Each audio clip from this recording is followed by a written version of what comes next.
All right, one last look at your weather here in the 8 o'clock hour. Looking good once we get these clouds and fog out of here. 55 the high today in the upstate as that sunshine returns. And while it will be chillier in the mountains in the upper 40s, if you can get into that sunshine, it'll feel a lot better. A full look at your forecast coming up in the 9 o'clock hour. And looking at traffic in Anderson County, Broadway School Road, power lines down on Cannon Road, and an accident on Hood Road in Powdersville. Greenville County, Wade Hampton at White Oak Drive, Lawrence at I can't say that word for some reason today, Millennium Boulevard, and Woodruff Road around the Ashton Lakes Way area. And again, travel conditions right at exit 56 and at 54 at Pelham Road are still pretty crowded and still pretty heavy. Well, if you're an AT&T customer, you could qualify for free internet service. What you need to know, that's coming up at 9.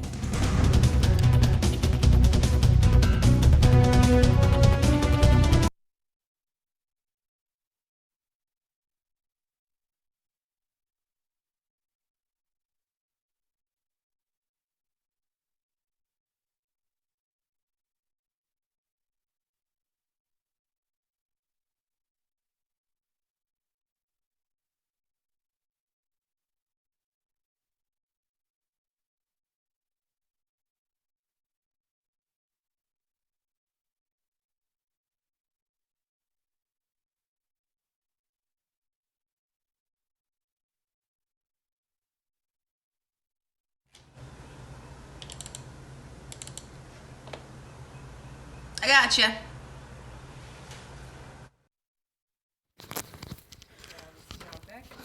I gotcha. See ya. Check, check. John Randall, check. Oh, these sleeves.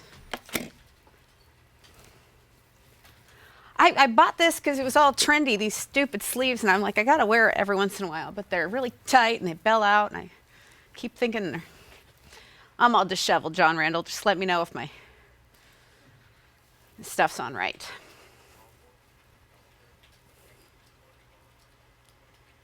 Yeah, you can't, this is no way to function, but I'm not, no, definitely not. It's even typing like what is on me. I do. Good morning.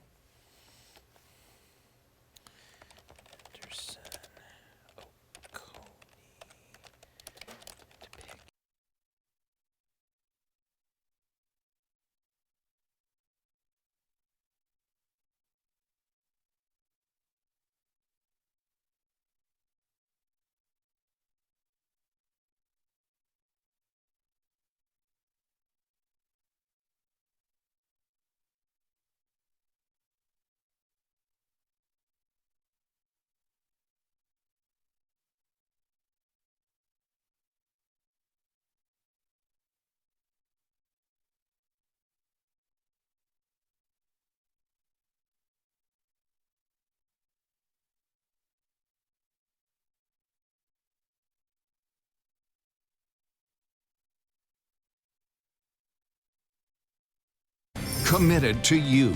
Fox Carolina. The Morning News starts now.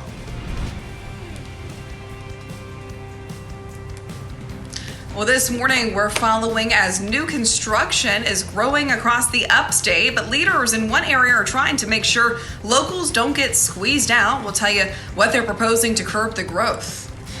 And folks in the town of Whitmire are getting very worried. The area's only grocery store is about to close, leaving hundreds without access to essentials. We'll, of course, hear how local leaders are trying to step in to help. Good morning, everyone. Welcome to the Morning News at 10 o'clock. I'm Margaret Ann Carter. And I'm Margaret Burnquist here with meteorologist Brian Bachman. Thanks for being with us on the Morning News at 9. Also, Peloton shares are down following a big announcement. We'll tell you what happened there. But for a lot of us, we are up for betting on the big game. A whole lot of people are. Gambling, anybody? Nod your heads. Thinking about it? Not so much here, but... Well, I like the odds of your forecast anyway, Brian. The sun is coming. We can gamble on that. Yeah, we just have to scour out this one stubborn area of fog, and that's mainly across now Oconee, Pickens, and Anderson counties. It just really is proving pretty dug in there. So we've actually extended the dense fog advisory for those three counties. It includes the Clemson area, Pickens, and Anderson, of course, until 10 a.m. Now that the sun is coming on up, we should start to burn that fog off pretty quickly. But as you can can see, still under a mile of visibility being reported in Clemson and Anderson. So if you travel anywhere in those areas in the next hour, just be advised you will still encounter lower visibility. Spartanburg actually back down to a mile of visibility. It's been variable for the last couple of hours, but generally we have been seeing it improve across the area. Up to 41 degrees now in Greenville as the sun is finally starting to peel back from behind those clouds. 43 in Toccoa, but middle to upper 30s across the rest of the upstate. And still some colder 20s in Hendersonville, Waynesville, and Franklin, although in those spots you've at least already broken into the sun. We'll see the sun return once the fog burns off upstate, and we'll head for the mid-50s this afternoon with some upper 40s and plenty of sun for you in the mountains. 9:02 now. Let's see how the mid-morning roads are faring. Chris. Yeah, Brian, thanks. We're still following several accidents that have been kind of working out there this morning. One of those in Oconee County, Market Street around US 76, Sam Brown Road around the Taquina Road area is also new around Oconee. Anderson County Broadway School Road at Major Road. Power lines reported down. Cannons Road at Old River Road and Hood Road around the Bar Circle area. And we're also looking at Greenville County, Wade Hampton at White Oak Drive, Lawrence at Millennium Boulevard, Woodruff Road around the Ashton Lakes Way area, and still heavy traffic at exit 56 and 7 right at the airport exit heading southbound right now. Happening right now, members of the Greenville County School Board are meeting to talk about the number of students who failed in the virtual program last year. The district says that the first quarter of last year, nearly 30% of grades given to high schoolers were failing. In the second quarter, that percentage jumped to nearly 35%. And in comparison, only about 15% of grades given to in-person students were failing. We did reach out to district leaders about this. They did not comment on the numbers until after this morning's meeting. They said that they would do that later. Stick with Fox Carolina for continuing coverage on this story and any responses from them. Later on, we'll have updates later on in our newscast starting at 4 o'clock. Fox Carolina is committed to you, and families who are looking to build a new home in Anderson School District 1 could be paying a hefty fine, thousands of dollars even, as the superintendent says that their classrooms are just full right now. Fox Carolina's Grace Runkel is looking this morning at the different ways that they are looking to expand. Anderson District 1 is one of the fastest growing and most underfunded districts in the state, according to the superintendent, and that's why he's asking Anderson County officials to approve an impact fee that would help them build more schools. Last fall, we told you about proposals for 2 new subdivisions in the Powdersville area. Neighbors and the district were concerned because several schools nearby were at or near capacity. The district gets about $12,000 per student. That's $3,000 less than the state average, so money is tight. The proposed fee would be about $11,000 for a single family home, and the district says that would amount to about $55 extra a month for the average family in their district. That money would go into a fund for expanding schools or building new ones. And again, this is just for future homes. The superintendent says the impact fee allows growth to pay for growth. The new houses, the new subdivisions are what's actually causing the strain on the school district. And they should proportionally pay for the infrastructure that we're having to build because of those new homes. Tonight, the Planning Commission will learn about this impact fee, and then at a later date, they're going to take a vote on it. After that, it will move on to County Council, and of course, we'll be watching every step of the way. Reporting in Anderson County, Grace Runkel, Fox Carolina News. Now to a Fox Carolina follow-up. A proposed construction moratorium is moving forward over in Pickens County, and it passed unanimously at a second reading last night, but some changes were added to it. Yesterday, we told you about the proposal to stop construction along Highway 11. Council says that it will allow for a new study to be completed first. It would also call for public input before anything becomes official there. ACOG, which is the Appalachian Council of Governments, the council's commissioned them to do a study. They're not going to be finished for another 2 or 3 months. The Planning Commission also has to look at that study and make recommendations to the County Council. They're not ready. So we're getting feedback. So anybody can contact me, and I'd love to talk to them about it. The moratorium would only stop larger construction and not smaller projects. So, of course, we'll keep following this and update you once we learn more. 9:06 now. The Biden administration is encouraging families to file their taxes in order to receive the second half of payments from the expanded child tax credits. VP Kamala Harris, Treasury Secretary Janet Yellen, they are hosting a virtual event this morning to get the word out. Administration officials estimate $193 billion would go to 58 million eligible households that file taxes. That means a credit on taxes or a refund averaging at $3,330 from this provision. A source says the U.S. and Japan have reached a deal to cut Trump-era tariffs on steel. The deal would allow a limited number of Japanese steel to be imported into the U.S. without the current 25% levy. Former President Donald Trump put the tariffs in place in 2018, citing national security concerns. Now, this new deal is part of an agreement reached last year between the U.S. and the European Union to ease the metal tariffs. Developing this morning, people in the small town of Whitmire are expressing a lot of concern. That town's only full-service grocery store announced it will close at the end of this week. Residents say it's going to mean driving much further to get what they need. And for many neighbors, that won't be possible. Reporter Chris Joseph has more on the controversy and what one council member is hoping to do about it. On Monday, some Whitmire residents made their final trips to the Piggly Wiggly in the heart of town. They shopped for the final batch of groceries as the shelves go bare and before the doors close for good on Friday. The store feeds the town of 1,400, and that town shared grief and anger. I got mad. I was ready to do something. I'm ready to go to the town council meeting they're going to have the 14th. It's just deeply saddens me. And there are a lot of people here that cannot go out of town, and they depend on this store, and we need it. When it closes, residents will have to travel at least 45 minutes round trip to other towns for groceries. For some, that's a significant barrier. It's hard to know that it's closed because I'm on disability and I've got my disability and I'm not able to travel out of town, and there's a lot of seniors here that cannot go anywhere but here. The owner of the store says the landlord has sold the property and instructed him to leave the premises. County records do not reflect the sale, and the landlord did not respond to a request for comment.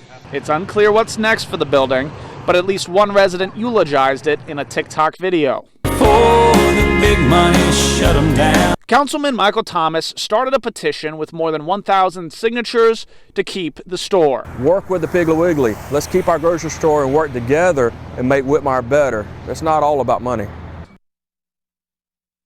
That was Chris Joseph reporting. And as of this morning, that petition has more than 1,100 signatures. We'll keep following the story and let you know if anything changes.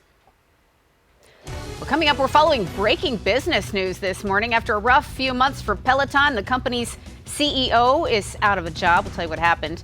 Plus, electric vehicle drivers have a new place to charge up in Western North Carolina. We'll tell you where that is next. And chocolates, candies, a big dinner, those do not have to be your Valentine's Day tradition. We'll talk about some heart-healthy ideas for celebrating your love next. And as we head to break, a live look over Greenville County. The sky's looking fairly clear and blue on this morning. Hope your day's off to a good start. You're watching Fox Carolina, committed to you.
The following segment is sponsored by OAKVIEW Medical Associates. As Valentine's Day approaches, February is also American Heart Month, so we are focusing on healthy ways to celebrate Valentine's Day. Dr. Nita Bajur is here from OAKVIEW Medical Associates. You've always got good ideas. Good morning. Thank you. Good morning. The first thing, it's easy to make Valentine's Day all about candy and chocolates and big fancy dinners, but you encourage your patients to be more creative than that, come up with healthier choices, right? Yes. So February is Heart Disease Month. There's one heart attack occurs every 45 seconds in the United States. So it's really important to substitute, chocolate and sugar with some healthy fruit options. Maybe that's always a good idea. Yeah, dark chocolate too. Chocolate, yeah. Another way to make Valentine's Day more heart healthy is create new traditions, you've said. And these traditions should involve movement. It doesn't have to be sit down at a dinner for hours and hours, right? Right. It can be just hiking with your loved ones, or just going out, making the Swamp Rabbit Trail. There's so many wonderful places to explore. So that's always a great option. And then another tip you have for us is non-food treats. You think about the Valentine goodie bags that you send with your kids to school. You don't need to fill those with candy? Yeah, I started doing this when my kids were little. I would send little, mini books or pencils, erasers, things like that, could last longer and also encourage good habits. Of course, you want to throw in a little candy, but also substitute some of the other ideas. Sure, yeah. You keep it sweet that way. And your tip number 4 is to consider treats of permanence. These are treats that can be really meaningful to share with those we love. What do you mean by that? I mean something of significance. So, it could be scrapbooking with your family. It could be looking at old albums, playing a game of Monopoly, something that you remember, for years to come, that this is what we did this Valentine's Day. Yeah. So, yeah. And then finally, I know one of the best gifts for Valentine's Day might be a healthy choice like quitting smoking or drinking or helping your loved one quit smoking. How important is that? I think setting some goals, it's a good idea. You love the other person, you love your family members. So it could be just helping someone quit smoking, helping encourage some healthy weight loss food options for the other person. I think that's of great significance, and it's always going to be remembered as you cared about the other person. Yeah. So. Well, you, in caring about the people you work with, there is a special you wanted to tell us about this month. What is that one? Yeah, so for Heart Disease Month, obesity is the root cause of cardiovascular disease. So I'm actually board certified in obesity medicine. So I've made available to everyone that wants that done to have free body composition tested that will enable you to know how much extra fat we have in our body. So that's the first step towards knowing, okay, this is how many pounds I need to lose, And you can really design a specific program from there. And people love that. You work so closely with everybody as individuals. OAKVIEW Medical Associates, located at 11 Five Forks Plaza Court in Simpsonville. The number 627-0444 on screen now. Dr. Nita Bajur, thank you so much for being here, and happy Valentine's Day. Thank you. Happy Valentine's Day to you.